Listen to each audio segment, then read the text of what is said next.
In this episode of the Digital Trailblazer podcast, we are speaking with Katie Sampayo, who built a 7-figure life coaching business with live one-day summits. So stay tuned. If you want to build a legitimate, profitable online business without shiny objects, without the hypey gimmicks, and without the stress and overwhelm, if you want to make more money without having to be present online all day, every day, pumping out content that nobody sees and hustling DMs to generate leads and sales, then this is the place for you.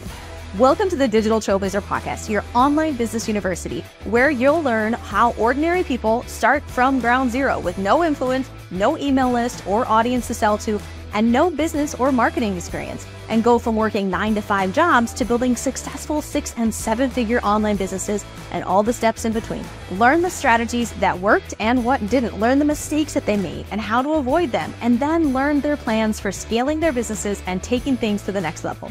All so that you can build your business faster and easier and make more money without sacrificing the things that are important to you in your life.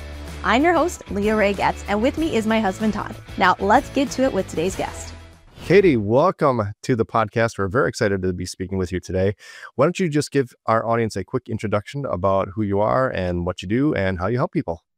So I am a life coach for entrepreneurs. We have started specializing in working with highly driven, successful women, which I'm very excited about. And I'm really helping women and men, but we have this new program. So that's why I'm saying women for the one area now, really unlock their next level of success without sacrificing the things in their life that matter most. We all want to grow in skill and have big lives and have big companies and make a big impact. And sometimes we're not sure how to go through that identity shift process in order for that to actually happen. And not just for it to happen, but to actually enjoy it when it does happen and not just fast forward past it or focus on all the things that went wrong along the way. And that's really what we do with my company and with the kind of work that I do. I will say that when we talk about how fast you can get a result in the business, the bottleneck, I think most of the time, is not necessarily the marketing or the actual production of the marketing assets. It really is a lot of the mindset. I feel like that's the thing that really holds you back and stops you from going as fast as you can, is making that transition from employee or wherever you came from to thinking more like an entrepreneur, being able to take risks and do the right things in your business when you're really not sure of the path in front of you. And that's so hard to do. So I think what you're doing is incredibly important. The really interesting thing about your story, I think, is the lifestyle that you're living while you build this business. Tell us a little bit about that. Yeah, so I've been fully nomadic for 8 years, which means I'm a homeless millionaire. Which I always laugh. I got a massage before this and she's like, "Where do you live?" I'm like, "I don't live anywhere." And she's like, "Oh, you're one of those." And I'm like, "Yeah, I'm one of those. I've been called a gypsy, like all the things." And I did do the corporate thing for a hot second. And it honestly, it didn't last very long. It lasted about a year and a half when I was 21 to right at the very beginning. And I quickly was like, nope. And I was on a mission to be able to build a business where I would have full freedom to really enjoy life the way I want. So from the very, very beginning, I've been focused on what's going to make me happy. And then the business just gets to get built into what's going to make me happy. I'll never want to give up. I'll never want to quit because my happiness is coming first. And then the business just fuels my passion. It's an outlet for my passion to just expand what's going to make me happy. And everything works synergistically together. Like, I don't even understand what it means to live for the weekend. I don't understand what it means to live for those vacation days. I actually built into my schedule. This is a good topic to actually mention. I teach it something called a flex week. And this isn't my idea. My coach taught it to me. And it actually took me over a year of her coaching me, telling me to do this before I finally did it. Because I had this belief, like, there's no way I can take off 1 week a month. I'm super busy. I have so many things going on. Like, it's just not even possible. I was like, you don't understand. She's like, yes, I understand. I have a $40 million a year business and I do it. Yes, I understand. And, it took her really like, hey, why don't you just actually listen to my coaching and see what happens? Because you hired me to tell you how to get there faster, right? It's so funny how we have these resistances when it comes up against our comfort zone and our belief systems, right? So I started doing it finally last year. That's when I was able to scale to 7. Like that's what allowed me to do it because I was happier in general. Like, so I already enjoy my life as far as every day I go surfing in the morning.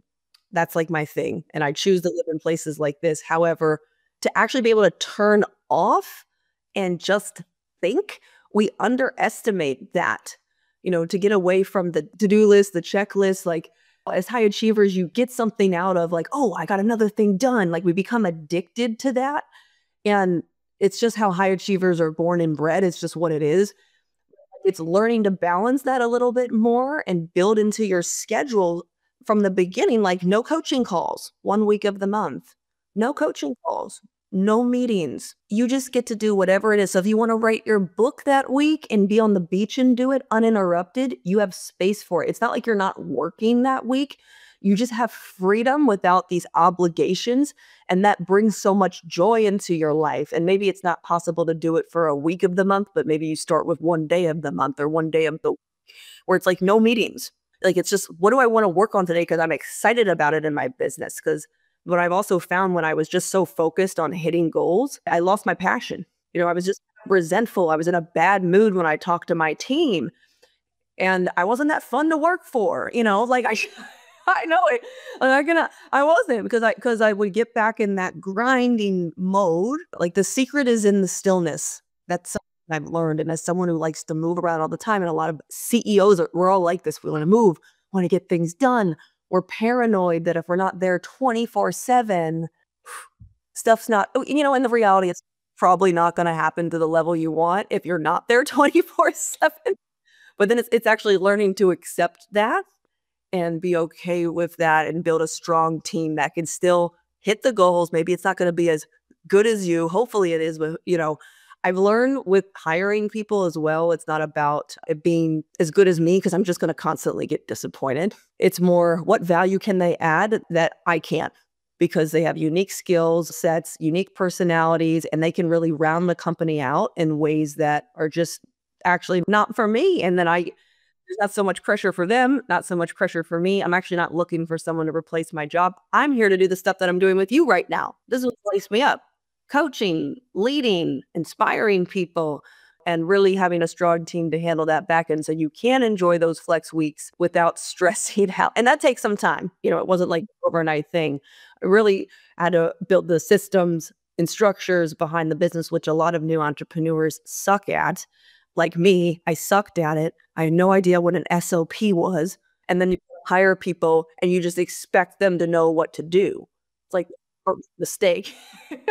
And you get mad and you fire them and you're like, man, I don't know anything. And it's like, well, I guess I didn't lead them very well because I just threw them into something that's already disorganized, if we're honest, thinking that they're going to figure out how my brain works or how your brain works, right? And it doesn't really set people up for success. So I know I'm going off. These are just some of the lessons that I've already learned starting from zero and getting here. Well, and I think that's a very common saying for people to hire somebody as an effort to outsource your problems. You've got this saying in your business that you want done better. So you hire somebody who can hopefully hit the ground running and fix it. And time again, it ends up just like you say. They come in, there's no expectations, there's no structure. And obviously they're put in a situation where they're going to fail. And then ultimately when they do fail, you fire them. And it's just not a good situation. This whole story of building your business around your lifestyle that you want versus that whole hustle, it makes me think about when I was working for others, either as a teacher or as an IT consultant. And I remember being an employee, and at some point, I always got to a point where I just got sick of it and I didn't care. Then the thing was, it didn't take long for me to get there. And thinking about having to do that for another 20 years or 40 years, I knew it wasn't going to be sustainable. I was not going to be an employable type of person that was going to be able to be at a job and do a good job and be passionate about it for that long when I had such a high level of apathy towards what I was doing. And I think when you get into entrepreneurship, there's still a danger of that happening with your own business if you don't have a certain level of freedom and you don't really enjoy your life. Because I know that when we built our business, it was very much, okay, let's hustle, let's get this done. We've got to work. And it was very stressful at the beginning for us. And even several years in, we would have weeks, months where things were stressful as well, where we were not spending our time the way that we wanted to. And it was tempting to go back to a job. How do you avoid that, or how do you mitigate that in what you do? Well, first I want to say I went through the same thing.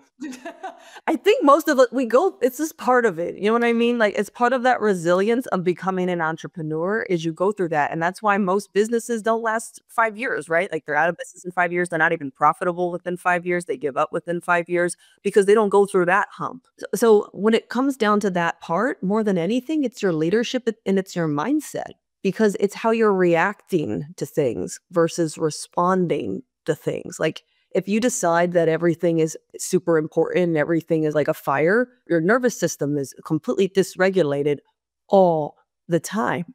So first, it's rewiring your mindset for success at the very beginning and getting clear on, okay, how do I get to show up in my business every single day? What are my non-negotiables for myself? What are my personal boundaries? So we do take all of our clients through a process when they join our programs where we start to envision what does their dream life actually look like, first and foremost, with them running a great business.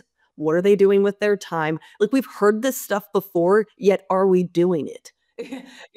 Like, you do it when there's somebody there coaching you and keeping you accountable, to actually show up and share. Like, okay, and to go deeper into it, even to really like unlock what a next level thriving career and life can look like at the same time. It's actually not that simple of a process. It takes us about 90 days with clients going into that, like again and again and again, because first they've got to start believing that it's possible. That's the first thing. Otherwise, you just keep doing whatever you're doing and falling back in the old patterns and the old traps and this and that. And it's a great idea that's on your vision board or whatever, you're like not an experience of it. So first we create that vision. We go through a process where we have 7 pillars. This is my own proprietary process on how to live a thriving life, aka the company's Live to Thrive. And we evaluate your relationships and create strong vision for 4 levels of relationships. Because let's be honest, if your marriage is falling apart and you're wanting to build this company, you're probably not going to show up as a great CEO. You're going to be emotionally distraught, distracted, maybe agitated, frustrated with people that you love across the board. And then the resentfulness comes up. Then all of a sudden things are harder than they need to be because like you're so much energy going out with the emotions that are happening, right? So we talk about all of these pieces, health and wellness. The reality is if you're tired, your work's not as good. It's just like the truth. And we wear this badge of honor like, oh, I worked till 3 in the morning. And, I have some nights where I've done that to get the job done. And I don't want that to be a regular thing. Like if it's happening every single night, then something's not working in the scheduling. We're actually trying to cram way too many things in a day that's inauthentic, like that's out of alignment with what we're saying we really want. Because doesn't every entrepreneur say that they want freedom? Yet we build businesses that don't allow it because we don't build a lifestyle that allows it. We don't build a schedule that allows it. We don't build a mindset that allows it. We don't build relationships and boundaries that allow it. So we go into all of this. It's not that simple. That's why we work with clients for a year to go through the whole process where it's not just an idea, they're living in the actual experience of it. So they feel different. So because they feel different, now they can create from a different space. It's a way higher level space and things start to explode because they're calibrated in a different way. It's not a miracle or anything like that. It's an actual system that we set up for our clients to be able to be successful with it. But so it's really like the tactical pieces of, because I'm not a fluffy chick like, oh, it's all smoke and mirrors, just pray, or the universe today with the planets, like I love all that stuff too, you know what I'm saying? But like, I don't build my life off of these illusions that are out of my control. It's more like, okay, what's the actual strategy and structure for being able to create a great business, being able to create a life? It starts with that vision process, being really honest with yourself. And sometimes that can scare the crap out of people. Because what I found, this is interesting, most of the people that I've interviewed in the last 6 months, when I was looking at what's their biggest fear, what's their biggest block to success, it was actually fear of success because they were already maxed out. So they took it on, well, if I make more money, work more hours, and my marriage is really going to fall apart, and I'm going to get divorced, and I'm going to lose my relationship with my kids, and my health is going to tank even more. So it was interesting. And that's why it's a lot of deconditioning work, where it's like, it's not like if you've been successful hustling and grinding, that's definitely one way to do it. It's not like it's wrong or anything. It's just, what do you want? Some people like that. They live for that. Good for you. Don't change it then, right? If it's working for you, then it's working for you. We find that a lot of people, it kind of goes over it's like overflowing now. And it's like, whoa, whoa, whoa, whoa. If I keep doing this, I probably will get divorced. If I keep doing this, I actually will end up in the hospital. If I keep doing this, then I might just sell the company because I'm not enjoying this anymore. This is now disempowering versus empowering. And that's this recalibration. So it's the strategy, redesigning their schedule, redesigning their life, and redesigning the inside of them from the inside out. And that's this transformational piece. That's the identity shift piece that we work on the most. And it's 80% mindset, transformation, identity. Is just my belief. Some people have different beliefs with it.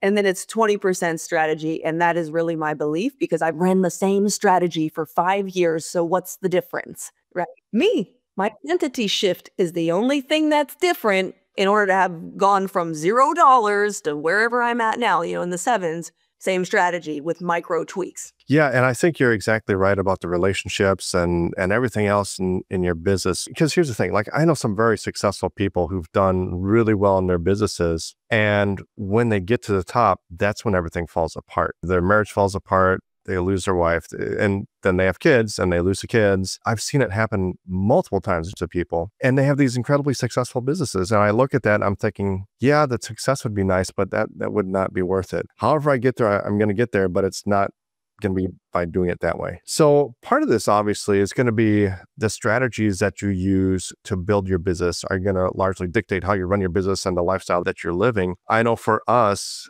early on in our business, the way that we got clients was we did a lot of that prospecting networking thing where you're connecting with people in groups and on Instagram and on Facebook and you're messaging with them and you're doing that whole thing. And we very early on realized that, okay, yeah, it works, but this is not the way that we want to live. This is not fun. And it was such a hustle. And so that's why very early on in our business, we decided that, okay, we need to get good at ads because we don't want to have to do this. Content creation, we don't want to have to be constantly glued to our phones and filming every minute of our lives. So if we get good at ads, we can avoid those things. And that's what we did. Now in our business, like this podcast, this is an enjoyable way for us to create content. Before, we've done the YouTube hustle and trying to create a YouTube channel and weekly content, highly edited, pattern interrupts, content. We did the whole thing. And again, that was one of those things that we did in our business. And we started looking at the way that our lives were going, and we're like, okay, this sucks. We don't want to have to keep doing this forever. So let's find something else. And so that's one of the reasons why we started doing this podcast, is because it's simple content. Expert guest comes on. You've got the hard part, really. We've got the easy part. All we got to do is once it's done, we send it off to our editor and we've got some amazing content, probably better than we could create ourselves. And it brings us leads. It brings us traffic. So that's one of the other things that we did in our business to start living the lifestyle that we want. For you and your business, you're fully nomadic. I'm sure that there's things that you had to do strategy-wise in order to be able to live that lifestyle. This is one of the things that I think you're doing a version of that we haven't really gone into before, because we've covered summits and the way other people are doing summits. And typically it's a multi-day thing or maybe even a month-long thing where you've got several experts and every day you're interviewing a new expert. And it's this whole big production. And that's really one of the things that has kept us from doing one of these ourselves, is that when we look at the amount of work that needs to go into it and how much time we've got to spend on it and just all the investment, I see the benefit of doing a summit, but I just don't want to do all that work. You've got a version of this that I think is working really well that doesn't seem like so much work. I'm glad it looks like that. But that's because we have systems and operations and procedures. And that's just, part of, you think something's going to be simple, right? Because it's like, oh yeah. And then if it's the first time doing it, there's always going to be a bit of friction. So it's like, and when you learn how to do it from the right people like me, okay, it can go a lot faster. I learned from my coach how to do it, and I totally changed it to be the way that I like, the way that I want. I tested it I did the pre-recorded thing over multiple days, and I saw the lowest conversion off of that. And I think a big part of this is also what works best with your personality style. I'm great live. I got a lot of energy. I know how to move a room. So even if I brought the energy in a pre-recording, it fell flat. Like the conversion's higher when there's also accountability around being somewhere. And personally, I don't want to do multiple day things like that. It is a long day. It's a 6-hour, well, 7-hour day with VIP. And there's different ways to do it actually. Like, so if you have a business partner, so like you and Leah, what you could do is you could host the first half of the day and she could host the second half. So you guys get a break. So then that's not bad, right? Like you're live for 3 hours and then she's live for 3 hours and you share that. So you co-host. Another strategy I found with how to withstand the long day that I only cracked the code on 2 years ago was, and I'm like, why didn't I think of this earlier? Like, again, these are like the golden little nuggets that no one taught me. I just figured it out. I was like, wow, I'm interviewing really powerful coaches and leaders, aka, right now we have the Millionaire Playbook. Everyone's a 7-figure income earner. They don't need me to handhold them on an interview. So if they want me to do interview style, great. And most of them, they don't because they want to have the spotlight for their 30 minutes. And you know what? I can sit down. I can sit down because when I first started doing it, I was literally standing there without a bathroom break. Oh no, it was horrible. So now I was like, oh no, this is great. I get to sit down. I'm eating my food throughout the day. So I'm just on for these, and I built in commercial breaks. So how I do it is you have 2 speakers in a row, 30 minutes each. Then I have a 10-minute buffer. So in case one runs over, I'm good because I built a buffer in anyway. So I'm always on time with that. Then on top of it, that's my time to shine as the host. I get to, hey, what'd you get out of it? Show them my personality, talk to the audience, ask them polls, get them to know me. So I have constant touch points for that built in throughout. Upsell into VIP, make that one offer that I make. And then I can sit back down so that when I'm on those breaks, I have energy to like show up as my best self. So like these are things that, I've been doing this for 5 years.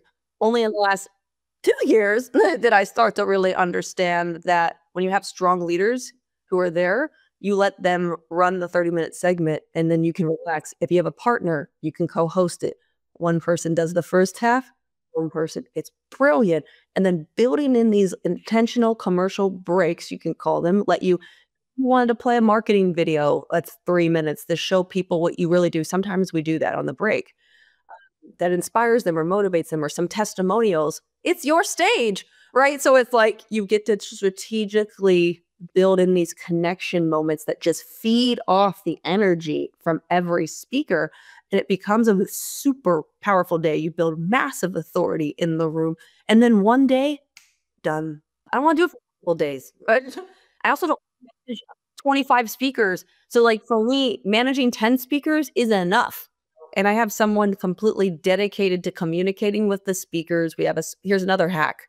We have a speakers only WhatsApp group. I only started 2 years ago. As a high level person, most people you don't check your email. I don't. It was difficult to make sure the speakers were engaged and their energy was there because their assistants were answering everything versus they had no idea what was going on and they'd show up unprepared and stuff. So yeah, we still do that for the assistants, but we have a WhatsApp group and we market it as, and this is truly what it is, a mastermind of powerful leaders coming together. And let's not let this be another event that's a taker event where you show up for 30 minutes, you do your thing, you're totally emotionally disconnected from the vision of the event, and you don't even meet anybody. So we build it in where now everyone, you can immediately connect with each other because it's right there. And then we build in before the event starts a mastermind power hour, because that's what's intriguing to a 7-figure income earner, right? Like they want to meet the other 7-figure income earners more than they really care, to be honest, about the 30-minute thing. That's what I've found. They're because then you can solve massive problems when you're in the same rooms and in real relationship with the CEOs who are also on the panel. So we build in a power hour call for everyone to meet before the event. So it also creates energy and intentionality and excitement that's authentic and not forced before the event. And it's wow, this is so much more enjoyable now because it's truly about connection and collaboration and not just getting this thing done, a bigger vision, and then to see how people have been on each other's like now I'm on your podcast, like podcast afterwards or forming affiliate partnerships. Like they're 10xing stuff because of who they met at the event. And to me, like that's amazing. So as the host, I selfishly get to meet the coolest people ever. This is exactly what you do as a podcast. Right? Except the only difference is, right, is that it's a buildup of like one specific day. You get a big list build quick, right? The list build will really be determined from the quality of people that you collaborate with. Yeah. So on a typical summit that I've seen, they typically have, well, not typically, but a lot of times they'll have you submit like a pre-recorded training, and then maybe they'll bring you on live for a Q&A later that day. When you are doing your one-day summit, are you doing kind of the same thing, or is it just the live session with the expert? It's just live. I have them log in 15 minutes early just to get grounded, see what's going on in the room, and then we go and we record the whole thing.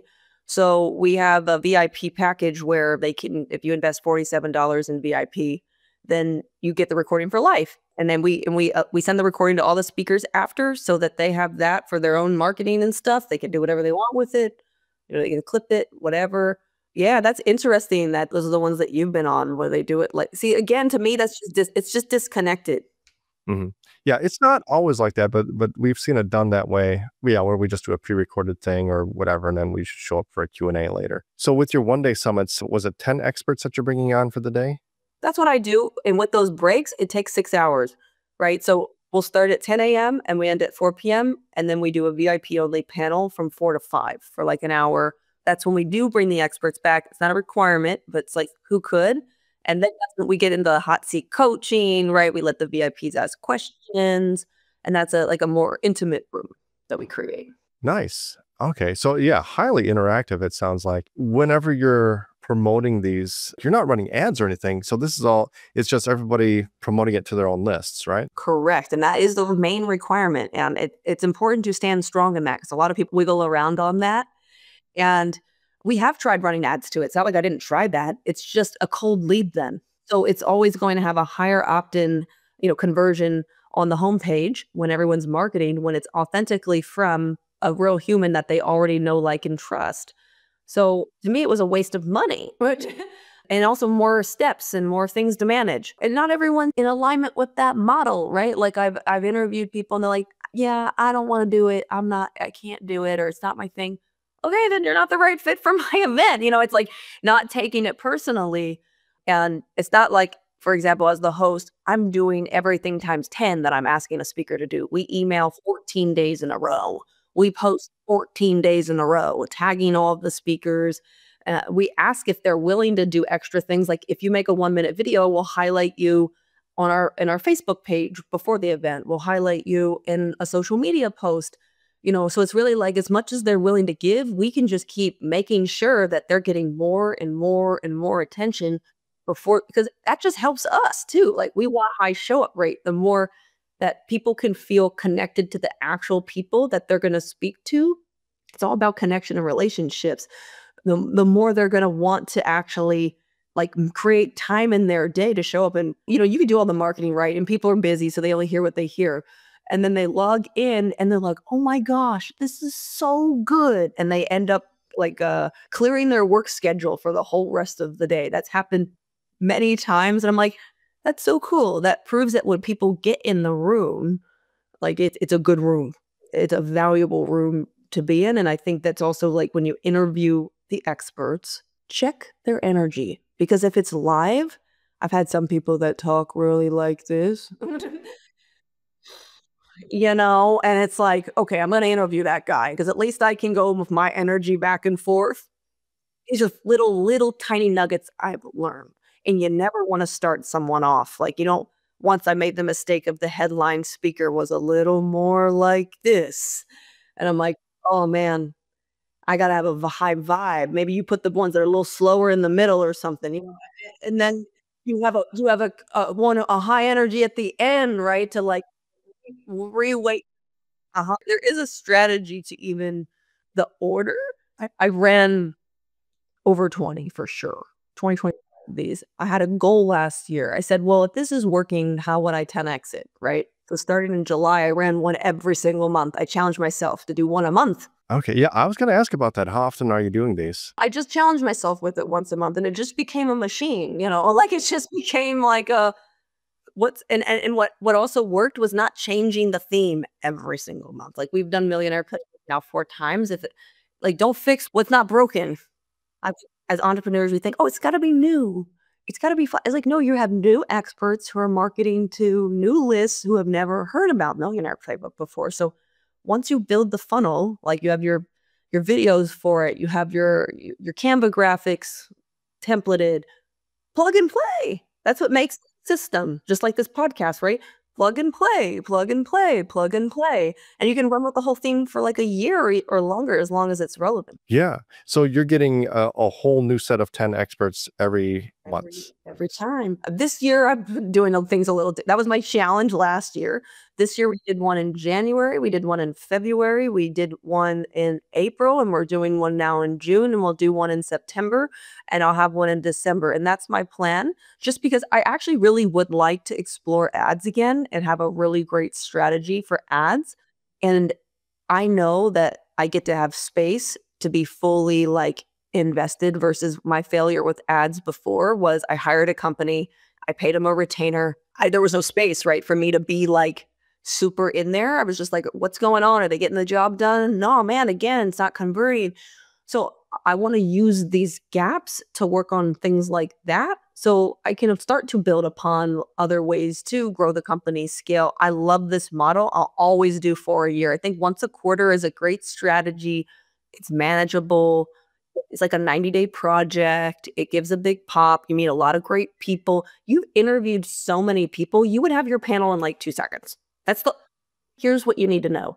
The hardest part about running one of these is finding the right experts. So the fact that you already would have that as a slam dunk would make this so much faster, so much easier for you guys to put together, execute, launch. That's what I was going to ask about is how are you getting guests or how are you finding your guests for these? So for example, like with the podcasts, there's Facebook groups to connect hosts with guests. There's online memberships that'll do it, Podmatch and Talks.co and Matchmaker FM. So those are 3 that we go to find guests. And we just having the podcast, we get pitched by booking agents all the time as well. So we've always got a constant flow of people. Are you going to the places like that to find guests or experts for your summit, or how are you finding these people? Well, first, I want the list of these other things because I've been doing the stuff in the groups, like the Need a Guest Facebook group and stuff like that. However, you know what really works is Instagram DMs. Yes, I know. So I have a virtual assistant who I've trained, and her whole job is just this. And really though, once you start having the flow, like good people know good people, and it's really like, okay, referral. So we landed someone who's the perfect fit. We have like our criteria is you've got to make $1 million in a year, or at least done that before, and you have a 10,000 plus active email list, right? So that's the minimum. So usually to get in connection with a lot of those people, it's more a direct referral is going to get you in the door. And honestly, you can keyword search 7-figure earner, 7-figure mentor, whatever. In Instagram, you can also see, like once I land a speaker who's great, I go and I look through all of I train the virtual assistant to look through who they are connected with and to reach out to them as well. So it's just like a system for that. And that's what's worked for us. To be honest, that's what's been the fastest and the most effective way. And we have her part-time doing it. It doesn't take 4 hours a day. Actually, she could do it in 2 hours a day with the follow-ups and everything. I have her doing something sometimes for the retreats, and that bleeds over. So that gives her part-time hours. But we've just created a system for it where we have preset messages that we send based off of the event to pique interest. And then the strategy is if it's somebody who's a bigger name, they're not going to reply to a generic message. So I go in after she's done the initial touch points, initial interest. They've already said they have the requirements. She's going all back. She's like, hey, Kate, I need you to leave a voice message. And then I pop in and I leave a voice message. So they hear my voice, they hear my energy. Now I sell the vision of the event. And all of a sudden, most of the time, they're like, oh my God, this is amazing. I want to talk to you. And then they get booked into a 15-minute connection call. And I handle those because I didn't used to. But actually, I do handle them because I want to personally meet these women. It was like, I want to meet the 7-figure business owner. I don't want someone on my team to have that conversation. I want that relationship. I want that intimacy. And, it's actually the reason the Millionaire Playbook came to life this year is because one of my biggest goals was I get to connect with more highly powerful, successful women. Now that I'm in this income bracket, none of my friends that I've had for years, they don't live a life like me. And I love them. It's just different. And I was like, wow, I'd just love to have an elevated girl tribe. So it's also, I made the event fun where it's really built like, I get to have my girl tribe this year. I get to meet really cool women that not only am I going to do business with, that I have I'm like, I'd love to do life with them, with some of them. Not all of them, right? But there's people that you just hit it off with. There's people that you just vibe with, that you connect with. And I live a nomadic lifestyle. So I live in the middle of nowhere because I like to, or I can go surfing. And it's not like there's a bunch of high-powered leaders walking around.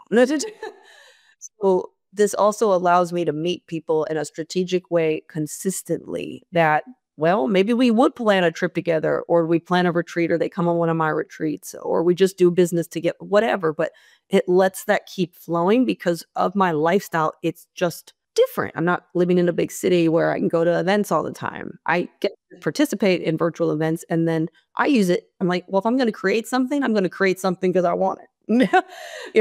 That's how I built the retreats. I built the retreats because I, again, was traveling all around the world, feeling disconnected from community. And I said, okay, well, I just need to build the kind of experience that the people that I want to hang out with are going to come to.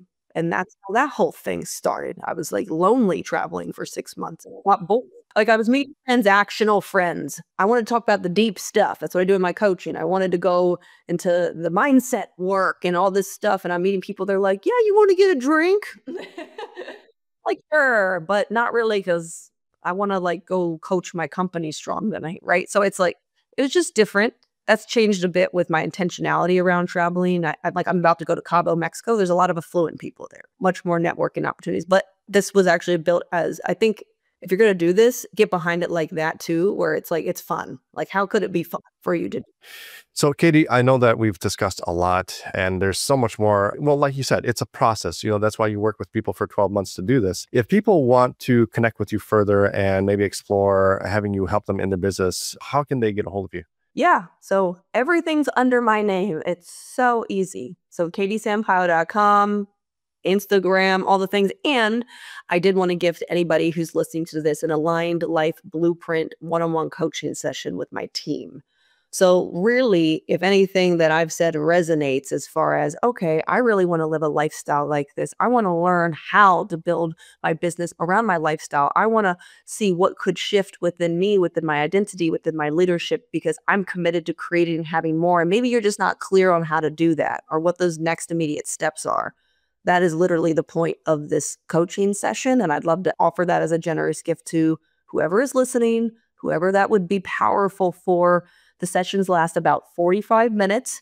I say just block the hour. Most of my coaches are extremely generous and they're committed to closing a loop with people on that call. And it actually goes through our framework with our clients where we go through our 7 pillars. We identify the vision that's most important to then 10X. And then we go into identifying some of the blind spots and the patterns that they don't see that could be blocking you from having success. And then one action. We end the call with one aligned action because a confused mind does not take action.